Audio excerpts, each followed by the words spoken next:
तो हेलो दोस्तों, स्वागत है आप सभी लोगों का हमारे यूट्यूब चैनल सम्राट अकेडमी में। तो दोस्तों, मेरा नाम है आकाश और कैसे हैं आप सब। आई होप आप मस्त होंगे और 2022 बोर्ड एग्जाम की तैयारी अच्छे तरीके से कर रहे होंगे। ठीक है, तो आज मैं फिर सीरीज लेकर आ गया हूँ मैथ के मोस्ट इंपोर्टेंट क्वेश्चंस करने वाले हैं 2022 बोर्ड एग्जाम के लिए, क्योंकि हम लोग का टारगेट भाई 95% है और चाहे कुछ भी हो जाए हम लोग अपने टारगेट से पीछे कभी हट ही नहीं सकते हैं। ठीक है, तो मैथ की वीडियो डेली आ रही है, आपको करना है। अगर वीडियो नहीं देख रहे हैं, डेली वीडियो देखते नहीं हैं, तो प्लेलिस्ट पे जाइए। प्लेलिस्ट पे लिखा होगा class 10th important question 2022 board exam target 95%, इस नाम से आपका प्लेलिस्ट होगा। तब मैथ का क्लिक करेंगे तो मैथ के रेगुलर जितनी वीडियो मैं अपलोड करता हूँ सब उसी प्लेलिस्ट में है और सभी वीडियोस को देख लेना है, क्योंकि सभी वीडियो में मैंने मोस्ट इंपोर्टेंट क्वेश्चंस कराया है और वही आपको प्रैक्टिस करके जाना है। अन्यथा ज़्यादा एक्स्ट्रा पढ़ने की कोई जरूरत नहीं है, जो मैं पढ़ा दूंगा वही बोर्ड एग्जाम में आने वाला है, बस उसकी रिविजन और प्रैक्टिस आपकी जारी रहेगी। तो चलिए आज के क्वेश्चन देख लेते हैं। पहला प्रश्न जैसा कि देख पा रहे हैं एकदम मज़ेदार प्रश्न है, इसको करने में मज़ा आ जाएगा।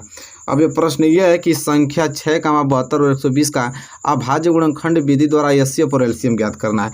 बहुत ही प्यारा प्रश्न है और लाजवाब प्रश्न है और इसको आइए करते हैं। तो चलिए यहाँ पे सॉल्यूशन में लिख देते हैं।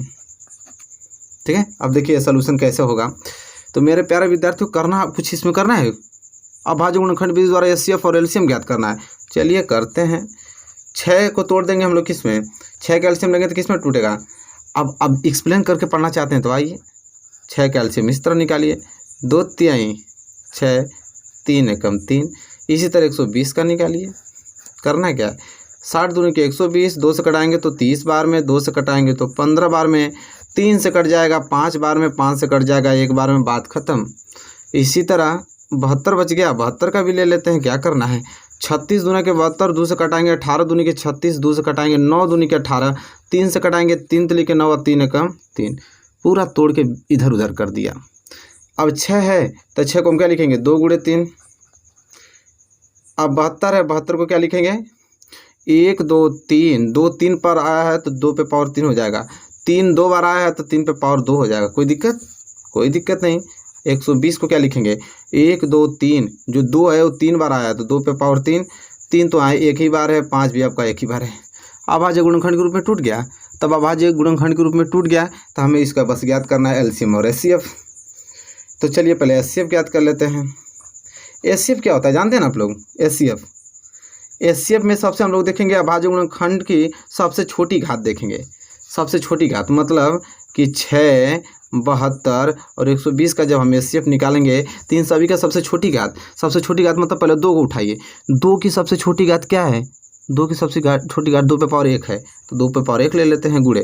3 के सबसे छोटी घात क्या है, 3 पे पावर 1 ही है तो 3 पे पावर 1। 5 का सबसे छोटी घात 5 ही है तो 5 ले लेते हैं। तो 2 पे पावर 1 को मतलब 2, 3 पे पावर 1 को मतलब 3 और गुणे 5, 2 तिहाई 6 5 30, बात खत्म। ठीक है, कितना आ जाएगा एचसीएफ ज्ञात। ओहो मिस्टेक, काटिए इसको तुरंत काटिए। एचसीएफ ने ज्ञात करना है तो एचसीएफ में आपका अभाज्य गुणनखंड होता है ना, जो कॉमन फैक्टर मिलता है कॉमन। तो कॉमन क्या है, 2 इसमें है, 2 इसमें है, 2 इसमें, तीनों में 2 2 है तो तीनों में 2 2 है तो 2 की सबसे छोटी घात क्या है, 2 पे पावर 1। फिर 3 इसमें भी है, 3 इसमें भी है, 3 इसमें भी, 3 पे सबसे छोटी पावर क्या है, 3 पे पावर 1। 5 कहाँ कॉमन, 5 तो सिर्फ इसमें ना है, इसमें कहाँ 5 है ही नहीं। तो 2 पे पावर 1 गुणे 3 पे पावर 1, 2 3 6, बात खत्म। एचसीएफ 6 ना आएगा। ये झंझट कहाँ से आ गया, दिमाग में हटाइए इसे बिल्कुल हटा दीजिए। ठीक है, थोड़ा भी दिमाग में प्रेशर नहीं लेना है इसको। ठीक है, यहाँ तक क्लियर हो गया। तो कितना आ जाएगा, एचसीएफ 6 आ जाएगा। एलसीएम की बात करेंगे, एलसीएम आ जाएगा आपका। एलसीएम में क्या होता है कि सबसे बड़ी घात लेते हैं, चाहे वो मिले चाहे ना मिले, मतलब कॉमन हो चाहे ना हो, बात संख्या की होती है, संख्या की सबसे बड़ी घात ली जाती है। जैसे 2 संख्या की बात हुई, 2 की सबसे बड़ी घात क्या है, 2 पे पावर 3 उठा लेंगे। 3 की बात होगी, 3 पे पावर सबसे बड़ी घात 3 पे पावर 2 है, उठा लेंगे। संख्या 5 की बात होगी, 5 पे सबसे पावर क्या है, 5 पे सबसे पावर 1 ही है, बड़ी घात, उसको उठा लेंगे, बात खत्म। 2 पे पावर 3 का मतलब 8, 3 पे पावर 2 का मतलब 9 गुणे 5, 8 9 72 गुणे 5, 72 5 360, बात खत्म। ये हो जाएगा आपका एलसीएम। तो एलसीएम में क्या होता है कि कॉमन मिले चाहे ना मिले, पूरी संख्या को लेते हैं और उन संख्या को सबसे बड़ी घात को लेते हैं, गुणा कर देते हैं। लेकिन एचसीएफ में क्या होता है कि कॉमन जो मिलता है उसको लेते हैं और कॉमन जो मिलता है उसको लेते ही हैं, लेकिन सबसे छोटी घात लेते हैं। जैसे 2 कॉमन मिला था लेकिन 2 को सबसे छोटी घात लिया, 3 कॉमन इससे मिला लेकिन 3 की सबसे छोटी घात लिया, तो एचसीएफ निकल गया, इधर एलसीएम निकल गया। तो आई होप आपको क्लियर हो गया होगा क्वेश्चन नंबर पहला। कोई दिक्कत नहीं, चीज़ें आराम से आपको समझ में आ गई होंगी। क्वेश्चन नंबर पहला, चलिए क्वेश्चन नंबर अगर पहला यहाँ तक क्लियर हो गया तो हम बढ़ेंगे क्वेश्चन नंबर दूसरे की तरफ, उसे हल करेंगे। चलिए मेरे प्यारे विद्यार्थियों, फटाफट क्वेश्चन नंबर दूसरा भी कर लेते हैं। बहुत ही प्यारा प्रश्न आ गया हमारी स्क्रीन पे, छोड़ेंगे एक भी प्रश्न आएगा छोड़ेंगे नहीं उसको, चाहे किसी कीमत पे हो जाए, आराम से इसको हल कर देंगे आप। प्रश्न ये है कि ए का वह मान ज्ञात कीजिए जिसके लिए निकाय ax + 2y = 2 और 8x + ay = 4 के अनंत अनेक हल प्राप्त हों। अनंत अनेक हल प्राप्त हों और ए का वैल्यू ज्ञात करना है। अब यह क्या बला है भाई, अब कुछ नहीं है, अब ये बहुत ज़्यादा सिंपल है। पहला समीकरण दिया है आपका क्या, ax + 2y = 2, ठीक है। दूसरा दिया है 8x + ay = 4, बिल्कुल ठीक है। तुलना कर देंगे हम इसे, इसको इधर ला दीजिए, ये हो जाएगा ax + 2y + y इधर आएगा तो -2 = 0, ये हो जाएगा 8x + ay + 4 इधर आएगा तो -4 = 0। इक्वेशन पहला, इक्वेशन दूसरा, दोनों समीकरण से इसे तुलना कर देंगे। समीकरण क्या होता है, a1x + b1y + c1 = 0, यही होता है। ये दूसरा इक्वेशन है तो इसे a2 मान लेंगे, a2x और b2y और प्लस c2 = 0 इसे मान लेंगे। तुलना कर दीजिए तो यहाँ से a1 बराबर क्या निकलेगा, a1 बराबर a, b1 बराबर 2 और c1 बराबर -2 निकलेगा कि नहीं, बिल्कुल। इसी तरह यहाँ पे क्या निकलेगा, a2 बराबर 8, b2 बराबर a, c2 बराबर -4 निकल जाएगा। तब यह निकल गया। अब हमसे क्या पूछा है, अनेक हल प्राप्त हो। अनेक हल का मतलब जानते हैं क्या फार्मूला होता है, अनेक हल तब होता है जब a1/a2 बराबर होने लगता है b1/b2 के और यह बराबर होने लगता है c1/c2 के, यही होता है अनेक हल। तब अनेक हल का फार्मूला यही होता है, मेथड इसका स्ट्रक्चर अनेक हल का यही होता है। बस इसी पर वैल्यू रख दीजिए, a1 का वैल्यू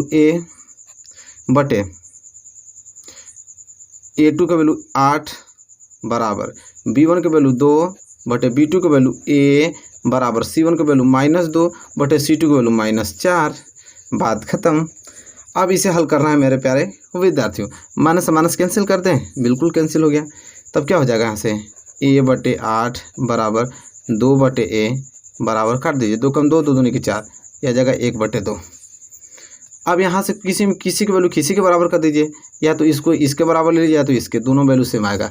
जैसे मैं क्या करूँगा, a/8 बराबर 1/2 ले लेता हूँ और एक बार a/2 बराबर 1/2 ले लेता हूँ। तो क्या हो जाएगा, 2 को गुणा a में होगा तो 2a बराबर 8, तो a बराबर क्या आ जाएगा 8/2, काट दीजिए तो a बराबर क्या आ गया 4 आ गया।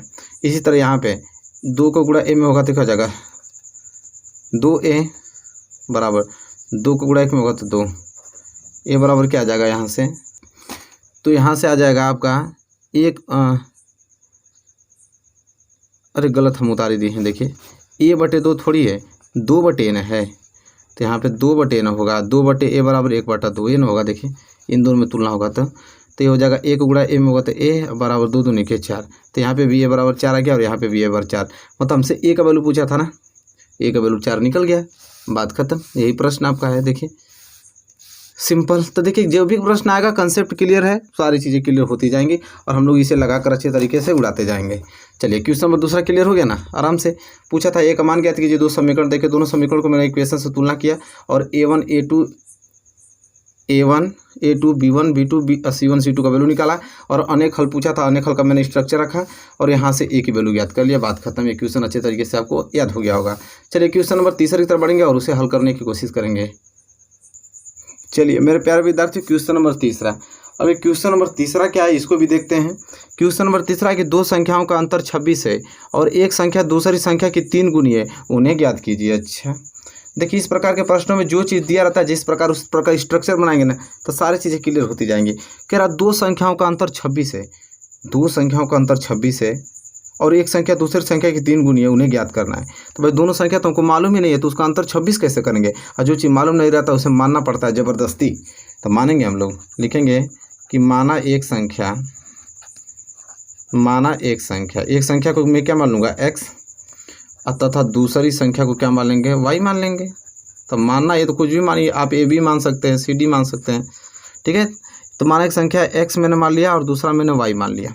अब इन्हीं दोनों संख्याओं का अंतर 26 दे रखा है, दोनों संख्याओं का अंतर 26 का मतलब x माइनस वाई बराबर कितना दे रखा है, 26 दे रखा है। इसे समीकरण नंबर 1 मान लीजिए। और कह रहा है कि एक संख्या दूसरी संख्या की 3 गुनी है, मतलब कह रहा है कि जो x है ना वो दूसरी संख्या y की क्या है, 3 गुनी है। यही तो बोला हमसे, एक संख्या दूसरी संख्या की 3 गुनी है, बात खत्म। कुछ करना की जरूरत है, कुछ नहीं, जो बोला था उसी से मैंने समीकरण दूसरा भी निकाल दिया। समीकरण दूसरा निकल गया तो करना क्या है, इस x की वैल्यू इसमें रख दीजिए, मतलब x बराबर 3y जो है उस समीकरण पहला में रख दीजिए। तो यहाँ लिखिए x बराबर 3y का मान, x बराबर 3y का मान समीकरण किस में रखने पे, समीकरण 1 में रखने पे। अब 1 में रख दीजिए तो 1 क्या आपका x माइनस वाई बराबर क्या है, 26। तो जहाँ पे भी x होगा वहाँ पर 3y रखेंगे, x आ गया तो 3y रख देंगे, माइनस वाई बराबर क्या हो जाएगा 26। 3y में से 1y जाएगा तो क्या हो जाएगा 2y बराबर 26। तो y बराबर क्या हो जाएगा 26/2 हो जाएगा, कटा देंगे तो y बराबर क्या हो जाएगा 13 दूनी 26। अतः y बराबर 13 निकल गया। तो y का वैल्यू समीकरण दूसरा में रख दीजिए। y बराबर 13 का मान, y बराबर 13 का मान समीकरण किस में रखेंगे, समीकरण दूसरे में रखने पे। तो भाई दूसरे में रखना तो बात खत्म। दूसरा क्या है आपका x बराबर 3y, तो x बराबर 3 और गुणे y का वैल्यू कितना आया 13, तो x बराबर 13 3 39, बात खत्म। एक संख्या हो गया 39 और दूसरा हो गया 13। और देखिए एक संख्या जो है दूसरे का 3 गुना भी है, देखिए 13 3 39। तो भाई प्रैक्टिस रहेगी सारी चीज़ें, वो एग्जाम में कुछ भी हमसे पूछ ले क्या फ़र्क पड़ने वाला है। प्रैक्टिस इधर इतना अच्छे से करके गए रहेंगे हम लोग कि जो भी क्वेश्चन बोलेगा दे धड़ाधड़ बंद उड़ाते चलेंगे जाएंगे, ठीक है। क्वेश्चन नंबर 3 क्लियर एकदम खूब क्वेश्चन करेंगे बढ़िया से। क्वेश्चन नंबर 3 क्लियर, तुरंत हटाइए इसको, क्वेश्चन नंबर 4 लाइए उसको देखते हैं। चलिए मेरे प्यारे विद्यार्थी क्वेश्चन नंबर 4। अब देखिए क्वेश्चन नंबर 4 क्या, आप देखना कुछ नहीं है, अगर आपके आंख के सामने सवाल आ गया तो उसको बनाना है किसी कीमत पे, ठीक है। जब तक हमें कोई दिक्कत नहीं होनी चाहिए आप लोगों को, पूरा एकदम अच्छे तरह से जो भी क्वेश्चन है तुरंत सॉल्व होगा। कह रहा है कि एक आयताकार पार्क की लंबाई उसकी चौड़ाई से 8 मीटर अधिक है। यदि पार्क का क्षेत्रफल 240 मीटर स्क्वायर है तो पार्क की लंबाई एवं चौड़ाई ज्ञात कीजिए। अच्छा ये बात कह रहा है कि जो पार्क की लंबाई है वो चौड़ाई से 8 मीटर अधिक है, चौड़ाई से 8 मीटर अधिक है। लंबाई जो है चौड़ाई से 8 मीटर अधिक है ना, हमको लंबाई का मालूम है ना चौड़ाई मालूम है, बस ये मालूम है कि लंबाई जो है वो चौड़ाई से 8 मीटर अधिक है। तो जो चीज़ मालूम नहीं है मानेंगे तो हम लोग लिखेंगे माना पार्क की लंबाई, माना पार्क की लंबाई। पार्क की लंबाई हमको मालूम नहीं है, तब मान लेंगे कि पार्क की लंबाई क्या होगी, पार्क की जो लंबाई है वो चौड़ाई से 8 मीटर अधिक है। तो पहले हम मानेंगे पार्क की चौड़ाई, तभी तो उसको 8 मतलब अधिक करके लंबाई मानेंगे। पार्क की चौड़ाई, पहले पार्क की चौड़ाई मानेंगे। पार्क की चौड़ाई हमारा अगर x मान लेते हैं तो लंबाई खुदे चौड़ाई से 8 अधिक है। तो पार्क की चौड़ाई अगर मैं x मीटर मान लिया, कितना मीटर, x मीटर, तो पार्क की चौड़ाई अगर x मीटर है तो पार्क की जो लंबाई होगी वो x + 8 मीटर होगी। इसलिए होगी क्योंकि आगे ही बोल दिया है कि जो पार्क की लंबाई होगी ना वो चौड़ाई से 8 मीटर अधिक होगी। तो भाई चौड़ाई अगर x मीटर मान रहे हैं तो लंबाई तो 8 मीटर अधिक तो होना ही होना है, क्योंकि सवाल में बोल रखा है। अब इतना चीज़ लंबाई चौड़ाई तुमको मालूम चल गया। पार्क का क्षेत्रफल दिया हो, पार्क का क्षेत्रफल दे चुका है आगे से कि भाई जो पार्क का क्षेत्रफल है वो दिया है कितना 240 मीटर स्क्वायर। और पार्क का क्षेत्रफल कैसे निकलता है, तो लंबाई गुणे चौड़ाई से निकलता है। पार्क का क्षेत्रफल लंबाई गुणे चौड़ाई ही तो होता है भाई, बिल्कुल होता है। तो लंबाई का वैल्यू कितना आ गया है x + 8 और गुणे चौड़ाई कितना आया है x बराबर 240 मीटर। कोई दिक्कत कोई नहीं, x में x से गुणा करेंगे तो x स्क्वायर प्लस 8 में x से गुणा करेंगे तो 8x बराबर 240। अब करना हमको ये चीज़ है कि हो जाएगा x स्क्वायर + 8x, 240 इधर आएगा तो -240 बराबर 0। ये तो समीकरण बन गया, समीकरण बन गया। तो हल करते हैं, 240 गुणा इसी x में करेंगे तो हो जाएगा 240x स्क्वायर, मतलब गुणा करने पे 240 आया और घटाने पे 8। ऐसा क्या बला है भाई, तो 20 और 12 में काम बन जाएगा, क्योंकि 20 में 12 गुणा करेंगे तो 12 दूनी 24, 240 और 20 में से 12 जाएगा तो 8 भी हो जाएगा। मतलब कि x स्क्वायर + 20x - 12x - 240 बराबर 0, क्योंकि 20x में से 12x घटेंगे तो 8x आ ही जाएगा। अब यहाँ से जोड़ा बना लेते हैं, इसमें से x कॉमन लेंगे तो x + 20 और माइनस यहाँ से कॉमन लेंगे 12 कॉमन ले लेते हैं। 12 कॉमन लेंगे तो यहाँ पे x माइनस गुणा इस माइनस में होगा तो प्लस 12 दूनी 24, मतलब 20 बार में 0, मतलब x + 20 और x + 20 कॉमन ले लिया जाए तो हो जाएगा x + 20 एक कोष्टक में और हो जाएगा x - 12 एक कोष्टक में बराबर 0। अब करना क्या हमको, x प्लस 20 बराबर एक बार 0 कर देंगे और एक बार x माइनस 12 बराबर 0 कर देंगे। तो x बराबर प्लस 20 उधर जाएगा तो माइनस 20, आई दो जाएगा x बराबर माइनस 12 उधर जाएगा तो प्लस 12। एक ठे x का वैल्यू माइनस में आया, एक ठे x का वैल्यू प्लस में, तो ऋणात्मक तो लेंगे नहीं भाई, x बराबर 12 लेंगे। तो x बराबर 12 मैंने ले लिया और x को क्या मैंने माना था, x को मैंने माना था पार्क की चौड़ाई, पार्क की चौड़ाई माना था। पार्क की चौड़ाई मैंने x माना था तो x बराबर 12 मीटर, मतलब पार्क की चौड़ाई कितना आ गया 12 मीटर। तो लंबाई कितना हो जाएगा, लंबाई तो इससे 8 मीटर अधिक है, x प्लस 8 मीटर थी, तो x की वैल्यू आ गया 12 प्लस 8 मतलब 20 मीटर। तभी तो लंबाई 8 मीटर अधिक हुई इससे, ये 20 है 12 है। तो देखिए लंबाई चौड़ाई पूछा था, लंबाई चौड़ाई हमने ज्ञात कर लिया। कुछ करना होता है, कुछ नहीं, प्रैक्टिस प्रैक्टिस प्रैक्टिस।